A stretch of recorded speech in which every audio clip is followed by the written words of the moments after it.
In a little bit more than 10 days, we clocked up more than 4,000 kilometers on our trusty old V8. For our crossing to Picton, we booked on the Blue Bridge Ferry. The Santa Regina is 20 years old and was used between Marseille and Corsica and was built in Le Havre in 1985. We are taking off in 15 minutes. The lynx here needs half the time to make the crossing, but we have time and prefer to do it at a leisurely pace. There is a saying that when it rains, it pours down here, and unfortunately we struck one of these days. We had made a booking at the Americano Motel and were very happy to spend the night there. Wonderful. Right, look, I found something very interesting in this book here, the Holy Bible, provided by the Gideon Society. And as I was opening it up here, at the beginning, somebody had marked with a pen 4:7 verse 12. And then I went to look for it. And I found here, it's this is very interesting here, must tell you. Hey, 12. The rains gush down upon the earth for 40 days and 40 nights. And when you look outside, looking, so there is some truth in the Bible, that's for sure. Let's put it away. What are we going to do? Oh well, we put everything in the car and then take off with the Americano motoring us. Which is whose? We have been driving along Queen Charlotte. We go to Renwick and then to Blenheim. Let them pass, let them pass. I had to let some idiot driver go past who was sitting too close behind us, and by sheer chance encountered the seal colony below the highway here. Initially we wanted to spend some time in the vineyards of the Wairau Valley, but the weather was so bad that we decided to carry on along the east coast and down to Kaikoura and then spent the night in Hanmer Springs. Show you. Nice wide road, beautiful, till you come to the bridge. Later that day we drove into Hanmer Springs and found accommodation in a brand new motel. Not long after leaving Hanmer Springs, the clouds lifted and the sun came out. The oncoming day started to look very promising, and sure enough, by lunchtime we had the most wonderful weather. When we stopped for lunch between Reefton and Nowhere, we had a real scorcher on our hands. What a wonderful life we have. Ever so often I had to check with my co-driver about where we were and where we were heading for.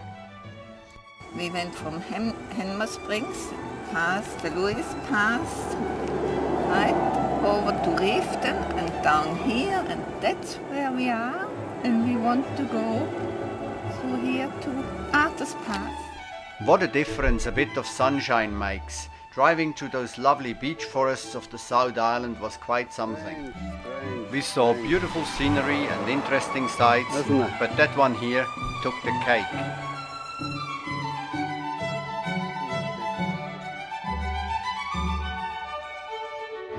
About an hour out of Arthur's Pass we came across Lake Brunner, this pristine, beautiful lake.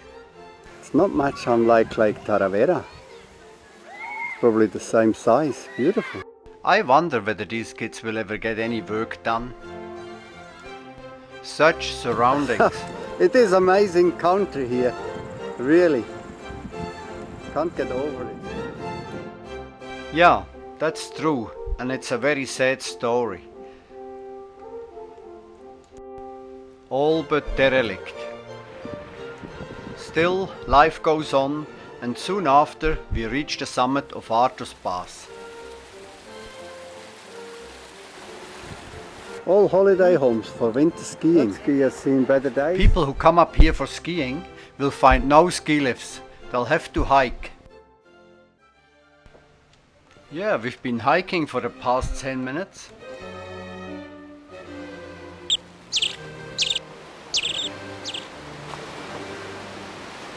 Is it quite steep? The Conservation Department has built more than 350 wooden steps and handrails to get to the waterfalls. Ooh, we're getting closer and closer to it, huh?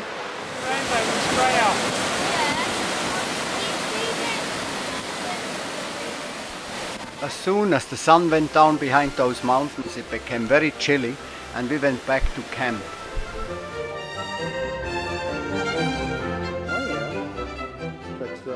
It was still very cold the next morning when we left for Christchurch. No, okay, we're leaving now.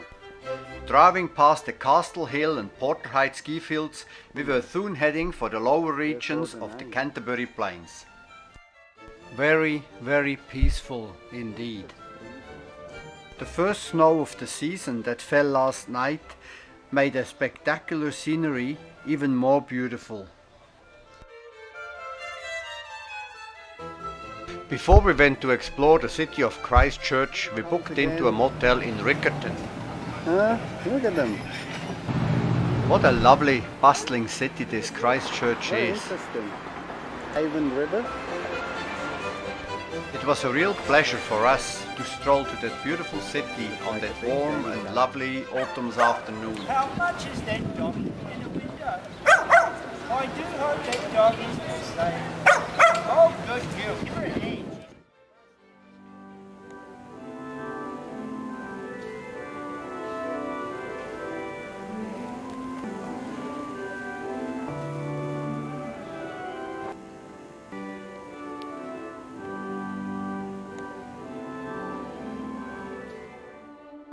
And that's the Bridge of Remembrance ahead.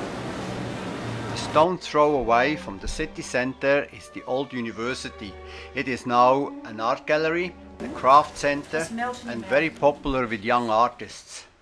It also harbours a large lot of coffee bars, restaurants and specialty shops.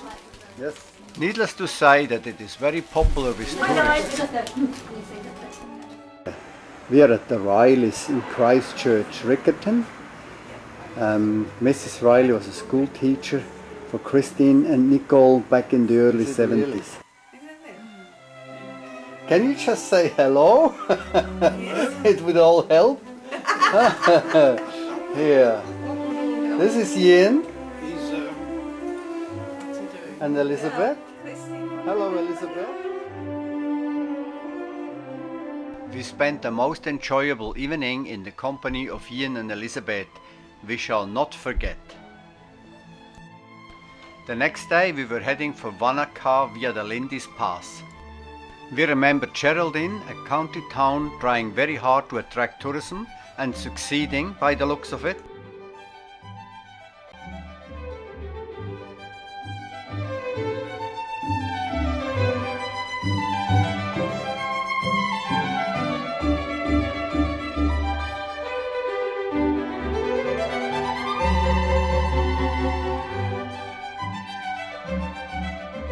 Really nice. Lake Tekapo is a beautiful little church. Erected out of stone for God and one for the dog. Mackenzie's dog. Yeah, Huh? why not? Oh, the Mackenzie Basin.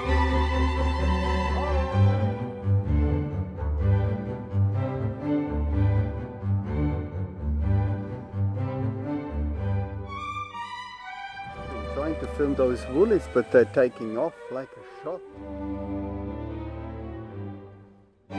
Passing the lonely township of Omarama, we then went over Lindis Pass and later that afternoon we arrived tired but happy in Wanaka.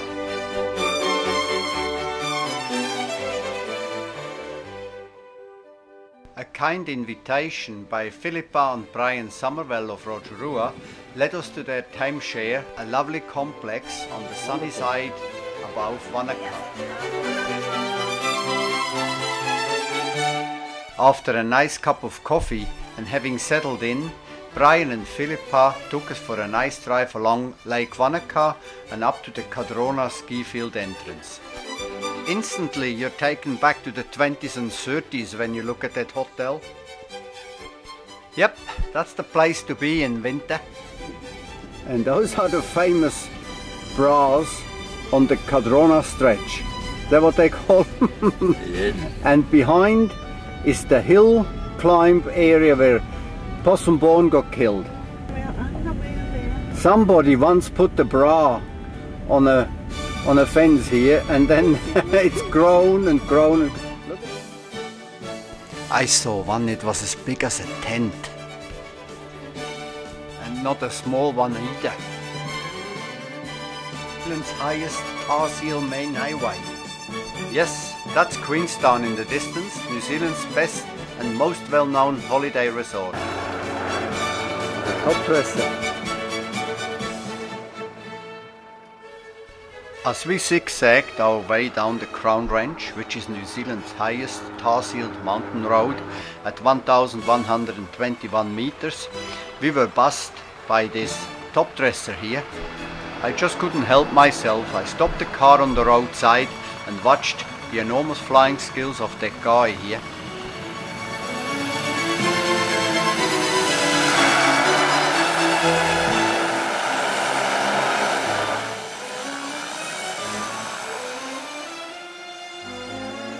The whole turnaround of taking up a new load and getting back into the air took little less than a minute.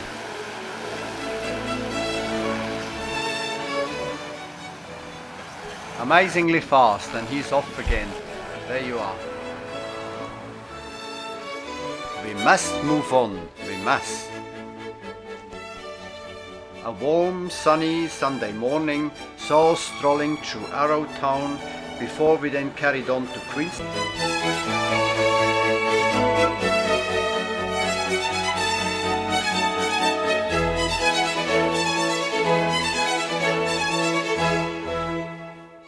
Unfortunately for us, the sun disappeared when we got to that famous holiday town. Major roadworks were in progress right through town, and a cold wind was blowing, so we decided to give it a miss and come back some other time.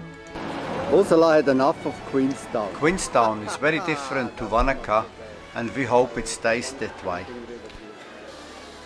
A little bit later I tried to get Ursula at the other end of a rope, but that was wishful thinking. Bungee jumping has become a huge success all over the world since it was first introduced some 30 years ago by some very adventurous New Zealanders. To be quite honest, I felt tempted to join in. A jump costs $60. At the age of 65, you may get a free jump. All you have to do is then buy the video they make of you. Another way of getting a free jump is to do it in the nuddy. But with all those people watching, you may wait till it's dark outside. Soon after we drove to the Otira Gorge onto Cromwell. And what is Osei up to? Could always help me. Help you what? Look what she's got. Boy, tons of it. Have you got enough? A few kilometers downriver from where we gathered all the rosehip, which make an excellent spread, we came across this gold mining town which is nestled up against the rocks on the other side of the river. We better bring Philippa some fruit home, huh? And then the narrow gorge opened up into the wide plains of Cromwell with its many vineyards, orchards and fruit stalls. The next morning we said goodbye to Brian and Philippa and headed east. Wet, cold weather had been announced coming in over the west, so we changed our travel plans and headed east.